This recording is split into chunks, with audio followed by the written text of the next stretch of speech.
જય શ્રી કૃષ્ણ મિત્રો, સ્વાગત છે તમારું અમીધારા કુકિંગ ચેનલ પર। જો મિત્રો ભાદરવા મહિનામાં બીમાર ના પડવું હોય તો દહીં અને છાશ છે તે પ્રમાણમાં ઓછા કરી દેવા કે પછી બિલકુલ બંધ કરી દેવા। તો એની જગ્યાએ શું ખાવું તો દૂધથી બનેલી વાનગીઓ છે તે વધુ ખાવાની, જેમાં છે કે દૂધપાક ખાઈ શકીએ, ખીર ખાઈ શકીએ। તો આજે આપણે તૈયાર કરીશું ઘાટી અને મલાઈદાર ખીર। તેના માટે સૌથી પહેલાં મેં આ રીતના જે ઝીણા ચોખા આવે છે, જેને આપણે ખીચડિયા ચોખા કહીએ છીએ, તે મેં અહીં 1 કપ લીધેલા છે। તો એને આપણે 2 થી 3 પાણીએ સારી રીતે વોશ કરી લેશું અને અહીંયા વોશ કરી અને તેનું પાણી મેં રિન્સ કરી દીધેલું છે। અહીંયા આપણે ચોખાને 1 રાત માટે પલાળી દેશું। જો તમારી પાસે ટાઈમ ના હોય તો ખીર બનાવતા પહેલાં 30 મિનિટ પહેલાં પણ તમે એને પલાળી શકો છો। તો ચોખાને પલાળવા ખૂબ જ જરૂરી છે। તો અહીંયા તેને ઢાંકી અને આપણે રાખી દેશું।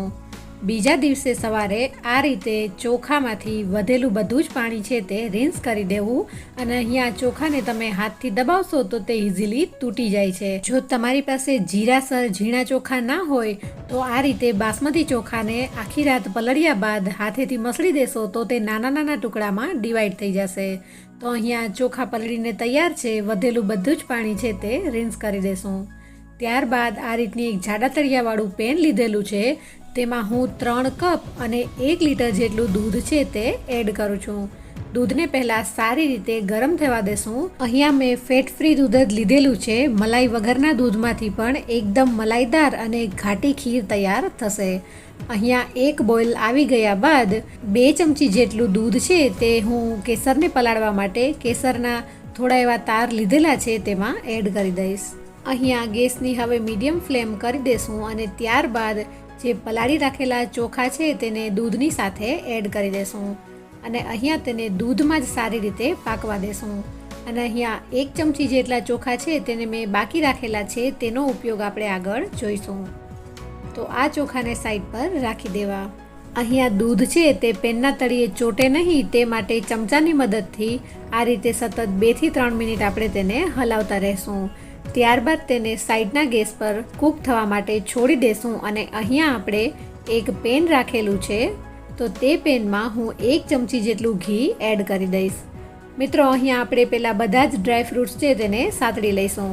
તો ઘી થોડું એવું ગરમ થાય ત્યારબાદ તેમાં 2 મોટી ચમચી જેટલી બદામની કતરંટ, 1.5 ચમચી જેટલી કાજુની કતરંટ, 1 ચમચી જેટલી પિસ્તાની કતરંટ અને થોડી એવી ચારોળીને એડ કરી દેશું। અહીંયા તમારે જો કિસમિસને એડ કરવી હોય તો તમે એ પણ એડ કરી શકો છો। અમે લોકો ખીરમાં કિસમિસ નથી ખાતા તો હું એડ નથી કરી રહી। બધા જ ડ્રાય ફ્રૂટ્સ છે તેને સારી રીતે ઘીમાં સાતળી લેશું। અહીંયા બધા જ ડ્રાય ફ્રૂટ્સને ઘીમાં આ રીતે સાતળીને લેવાથી તે થોડા ક્રિસ્પી થઈ જાય છે અને ખીરમાં તેનો સ્વાદ છે તે ખૂબ જ સરસ આવે છે। તો અહીંયા બસ આ જ રીતે ડ્રાય ફ્રૂટ સતળાઈ ગયા છે, ત્યારબાદ આપણે ગેસની ફ્લેમ બંધ કરી દેશું અને એને ઠંડા થવા માટે સાઈડ પર રાખી દેશું। ત્યારબાદ અહીંયા મેં ઘરે બનાવેલો કસ્ટર્ડ પાવડર લીધેલો છે। ઘરે ખૂબ જ ઓછા ખર્ચામાં અને એકદમ ચોખ્ખો કસ્ટર્ડ પાવડર તૈયાર કરવા માટે વિડીયોની લિંક છે તે મેં ડિસ્ક્રિપ્શન બોક્સમાં આપેલી છે। તો અહીંયા આપણે 1 ચમચી જેટલો કસ્ટર્ડ પાવડર છે તેને લઈ લેશું અને આ રીતની એક મિક્સર જારમાં 1 ચમચી કસ્ટર્ડ પાવડર એડ કરી દેશું। ત્યારબાદ સાઈડ પર રાખેલા જે ઓવરનાઇટ પલાળેલા ચોખા છે તેને પણ આપણે મિક્સર જારમાં એડ કરી દેશું અને અહીંયા થોડા એવા કટકા કાજુ લીધેલા છે તેને પણ મિક્સર જારમાં એડ કરી દેશું અને 4 થી 5 મોટી ચમચી જેટલું દૂધ એડ કરી અને આની સારી એવી પેસ્ટ તૈયાર કરી લેશું। પેસ્ટ તૈયાર થઈ ગઈ છે, હવે આપણે તેને ખીરમાં કઈ રીતે ઉપયોગ કરશું તે જોઈ લઈએ। તો અહીંયા 10 મિનિટ બાદ જોઈએ તો આ રીતે ચોખા છે તે સારી રીતે દૂધમાં કૂક થઈ ગયા છે। મિત્રો આ જ રીતે ચોખાને જો પલાળી દેવામાં આવે પહેલાંથી તો તે માત્ર 10 જ મિનિટમાં સારા એવા કૂક થઈ જાય છે। તો અહીંયા એકાદો દાણો આ રીતે હાથમાં લઈને જોઈએ તો તે સારી રીતે પાકી ગયા છે। તો બસ આ સમયે આપણે તેમાં જે સાઈડ પર રાખેલું કેસરવાળું દૂધ છે તેને એડ કરી દેશું અને ચમચાની મદદથી તેને દૂધમાં મિક્સ કરી દેશું। ત્યારબાદ તેમાં તૈયાર કરેલી કસ્ટર્ડ પાવડરવાળી પેસ્ટ છે તેને એડ કરી દેશું। મિત્રો અહીંયા કસ્ટર્ડ પાવડર હોવાથી તેને એડ કરતાની સાથે જ આપણે તરત ચમચાની મદદથી હલાવતું રહેવાનું છે અને ગેસની ફ્લેમને સાવ સ્લો કરી દેવાની છે। અહીંયા પેસ્ટ એડ કરતાની સાથે જ ખીર છે તે આપણી ખૂબ જ ઘટ થવા લાગશે, તેથી ચમચાની મદદથી આ રીતે તેને સતત હલાવતા રહેવું અને સાઈડ પર જે પણ મલાઈનો ભાગ લાગે છે તેને આપણે ચમચાની મદદથી ફરીથી પેનની અંદર લેતા જશું. બસ આ સમયે આપણે ખીરમાં હવે ખાંડ એડ કરી દઈશું. તો મિત્રો, મેં જે કપથી ચોખા લીધેલા હતા તેની અડધા ભાગની અહીંયા ખાંડનો ઉપયોગ કરું છું. આનાથી ખીર છે તે મધુરી તૈયાર થશે. જો તમે લોકો વધારે ગળ્યું ખાતા હોય તો થોડી વધારે ખાંડ એડ કરી શકો છો. ત્યારબાદ હવે ઘીમાં સાતળીને રાખેલા ડ્રાયફ્રૂટ્સ છે તેને પણ હું ખીરમાં એડ કરી દઈશ અને ચમચાની મદદથી તેને હલાવી અને ખીરમાં સારી રીતે મિક્સ કરી દેશું. મિત્રો, આ સમયે ગેસની ફ્લેમ છે તે બંધ કરી દેવી અને હવે અડધી ચમચી જેટલો એલચી પાવડરને હું એડ કરી દઈશ.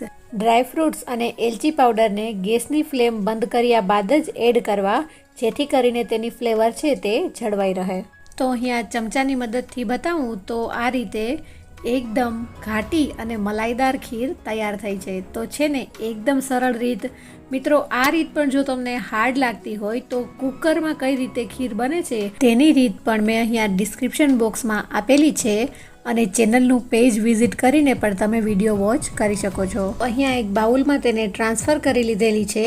તો તમે તેને ગરમ કે થોડી વાર રૂમ ટેમ્પરેચર પર આવે ત્યારબાદ ફ્રીજમાં ઠંડી કરીને પણ ખાઈ શકો છો. મિત્રો, આજની અમારી વાનગી જો તમને પસંદ આવી હોય તો અમારી ચેનલ અમીધારા કુકિંગને સબસ્ક્રાઈબ કરો અને બાજુમાં રહેલું બેલ આઇકન જરૂરથી પ્રેસ કરો, જેથી કરીને નવા વિડીયોની નોટિફિકેશન તમને મળતી રહે. તો ફરી મળીશું એક નવા વિડીયોમાં નવી રેસીપી સાથે. Thank you.